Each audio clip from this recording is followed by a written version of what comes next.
earlier we were talking about fans before we got kicked out of the steps. Yeah, and about your superstar life. And I want to just show you. This is one of my favorite scenes from the film.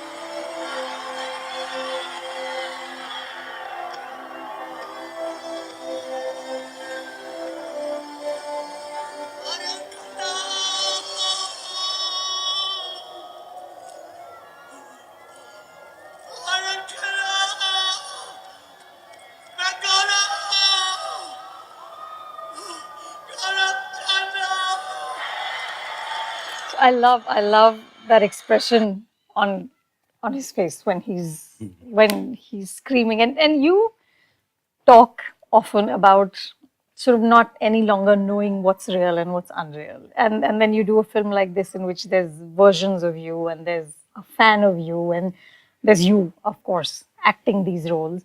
Did it give you any insight into your own experience to do this?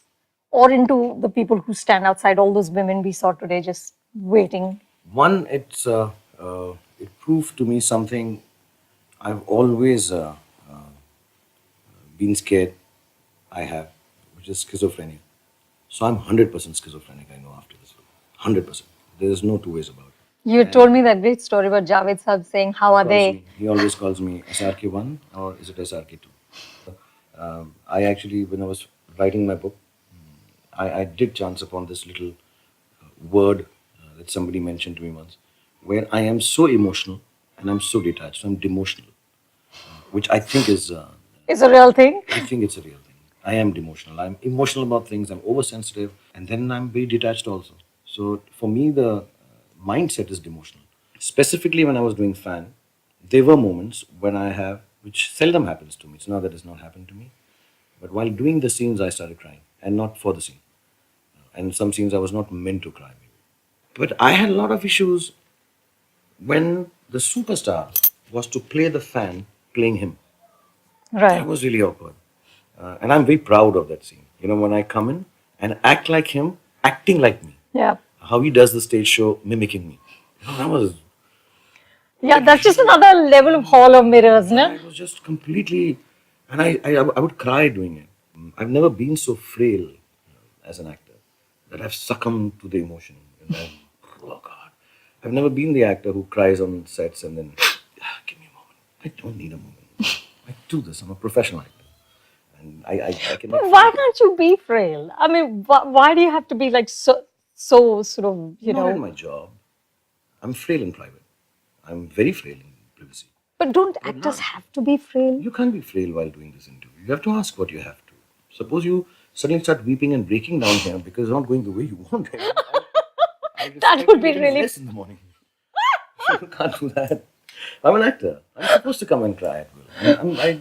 You know, you have to be very honest about being an actor. A lot of the bravado, a lot of the stuff that I do on stage with the immense amount of confidence I have is, I think, 90% what I'm not. It's a desire to be that person. I've got a lot of complexes, obviously, inferior ones being top of the list. I have so many issues with my physicality, and that's why I'm so bloody confident on stage. And then post the release, when it didn't do well, I cried a lot. Did it really break your heart? Yeah. When films don't do well, it breaks my heart. And I know some of them are not good enough. But this was extremely special. And there were a lot of analysis of why it was wrong. And maybe they're right. But analyzing an emotional moment is kind of awkward and strange for an actor. So yeah, it broke my heart. Yeah. But does it make you afraid of trying something new again? Every time I fail, I'm such an impudent, incorrigible, and uncontrollable, arrogant, self-centered human being. If you tell me not to do it, I'll do it again. And I'll do it worse if need be. And, you know, when Ravan didn't do what I thought it should, I'm going to make. I'll be a wheelchair, but I'll be a superhero. I'm not letting go of that. I will get it right. I cannot let it go wrong. I just read a saying while in the car. If you throw me uh, to the wolves, I'll come back leading the pack. And I really believe that. And I'm not being pompous and giving a star statement. I'm not happy that I failed. I wish I'd done it right. And that wouldn't have stopped me from doing newer things. But this encourages me even more. Heartbreak is followed by, no, I'm not letting go of this. Because अब तो टूट गया. Right. अब क्या होना? अब क्या उखाड़ लोगे? And I don't hold anyone responsible for it. The audience has the right to kick you in the butt. And critics too. You don't like it. You don't like it. I can't force you to like something of mine. I like it. And for my likeness, it just broke my heart. And now that it's broken, now there's no stopping me. Because nothing can worse happen. So yeah, now I'm dangerous. So every time I fail, I'm dangerous. So if you want to control me, then just let me succeed more and more. Simple mantra. You know, the Lincoln Center did this tribute to Tom Hanks, and Julia Roberts talked about Tom Hanks, and she said Tom Hanks can walk into any room and make people feel comfortable. She said it's a true gift, and I think you do that too. How do you do it, and how do you maintain this quality through all these years? To be really honest, there's a word in Urdu called mehman nawazi. And if you come to my place, I just need you to feel important because I like feeling, everyone likes feeling important. Not in the way that, look, you're the greatest and this, but I've been accepted so much by so many people with such different, varied tastes. And I think so less of me. And if you could make me feel nice, how little does it take for me to make everyone else feel?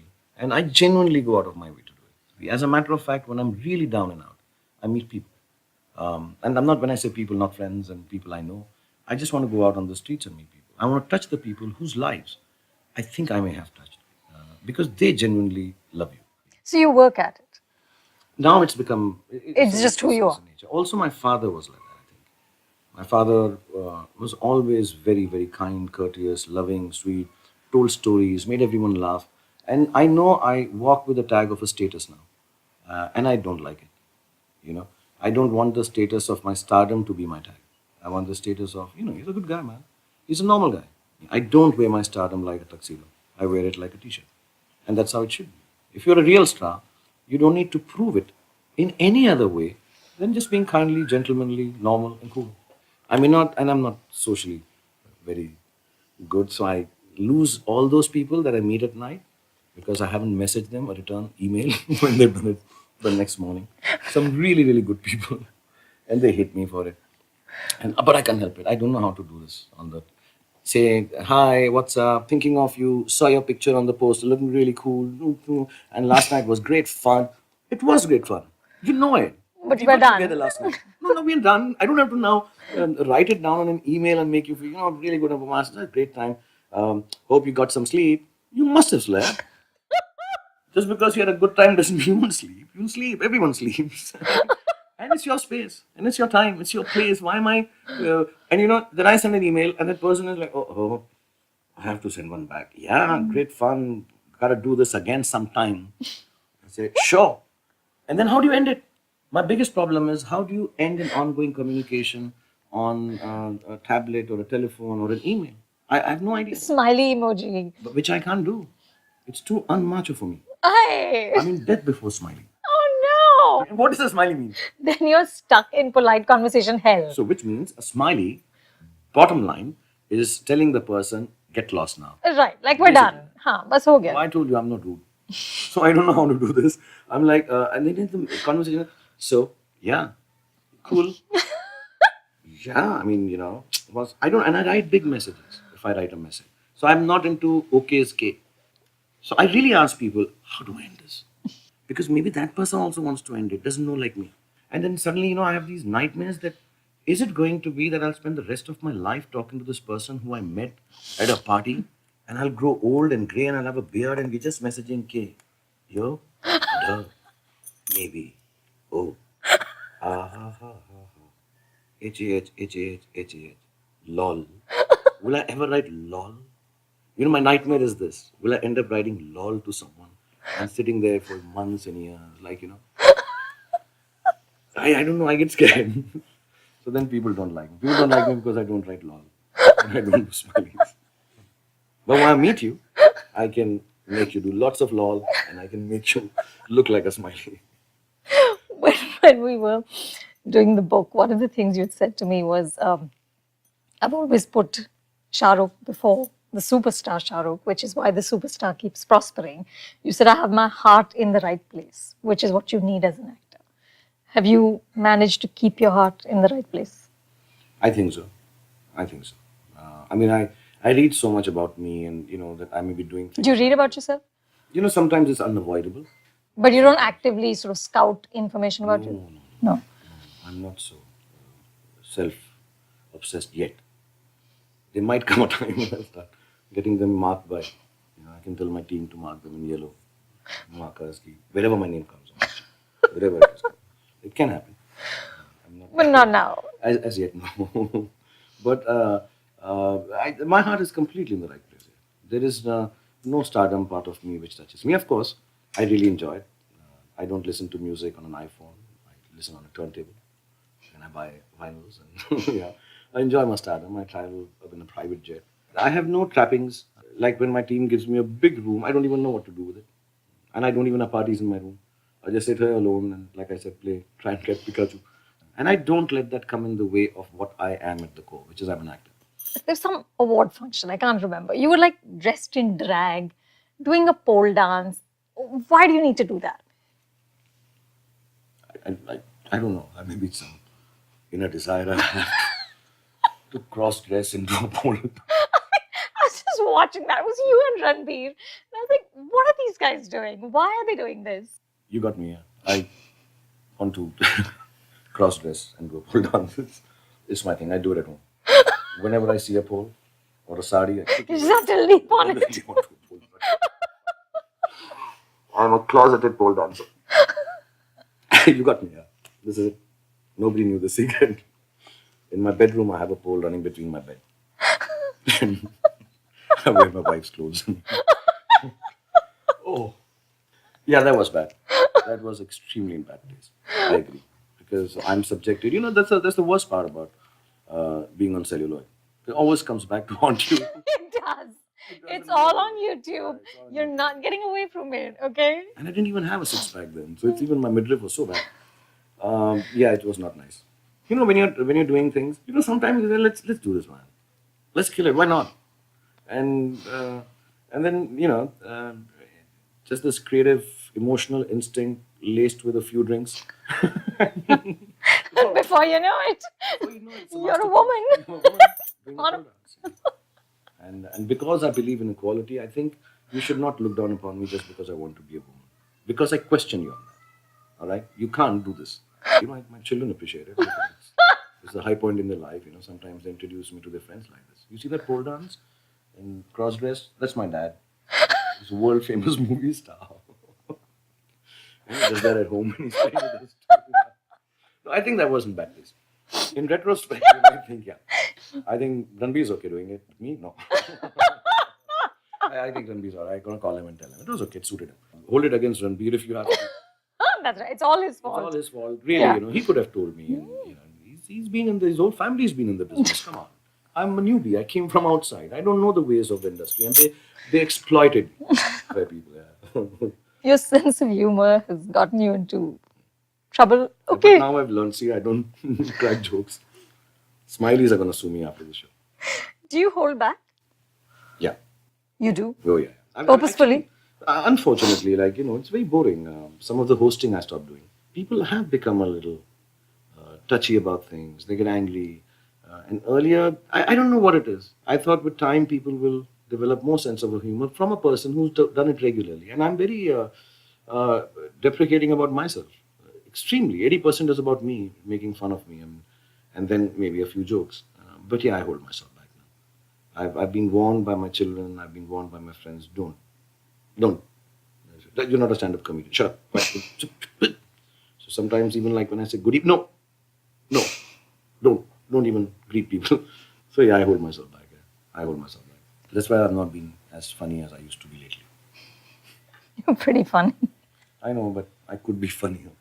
The world has lost out. Imagine. And cross-dressing. It'll never be repeated again.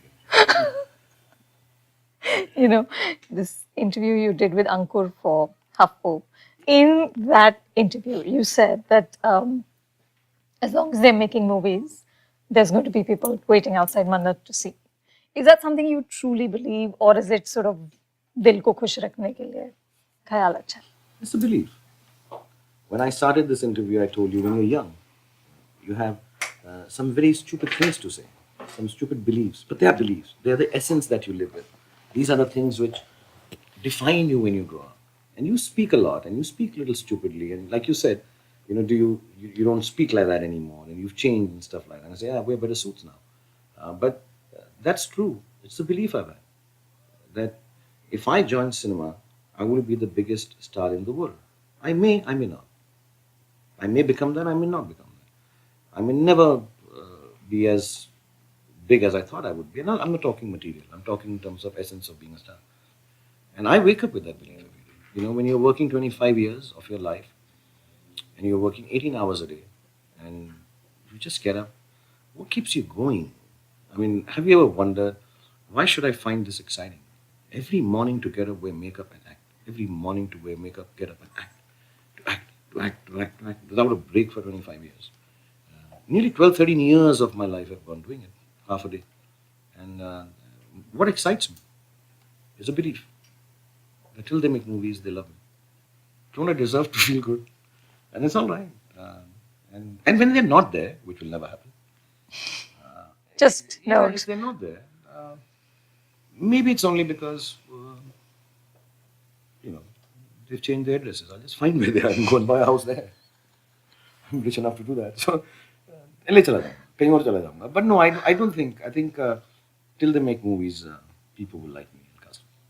I believe that. And not in a indispensable sort of way. No, I'm not like that at all. But it's a belief of an innocent child. And that belief can never be wrong. Like your son right now believes that he'll be a better cricketer than Virat Kohli, and he will be. When I used to run 100 meters, there was no Usain Bolt. But I really thought I can beat the world record. I can't. And I didn't. Actually, I'll tell you the difference. There's a difference between belief and faith. I have faith, actually. Belief can be questioned, has to be proved, it can be done in a theorem in mathematics. Faith is like faith in God, in Bhagwan. Faith is unshakable. We haven't seen God, you and I, and we have faith. We don't even perhaps understand our books of religion, but we have faith. I have faith in this statement. It's not a belief. I don't know if you live long enough to see this, but it will happen. I don't know what you guys, man. You'll retire and go away, not get a job. And me? I'm here forever. Cross-dressed or no, I'm here. I'm not going nowhere. To enable you to continue doing great things, we've got a gift. This is what I need. Now you see, oh, you know, whatever little doubt I have, this wouldn't happen. It's gone now. What? This surface missile. Surface, what's it called? Device. It's not this. With this surface missile, I will rule the world. A surface device. Rule the world. I will conquer the world. I will be the king of the world. But I actually already am, so this will just enhance it. I'm going to put my pictures in it and watch it myself. I'm going to be completely narcissistic about this. And you can load pictures in this? Yes. This is really sweet. Yeah, thank you. I'm going to do an interview and then to give me a present.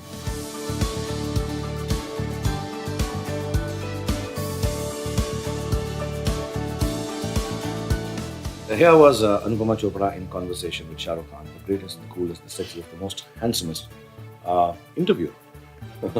And I had a great time. So thank you very much, Anupama, for bringing me on Beneath the Surface. And thank you, Microsoft, for this wonderful gift. And please write me.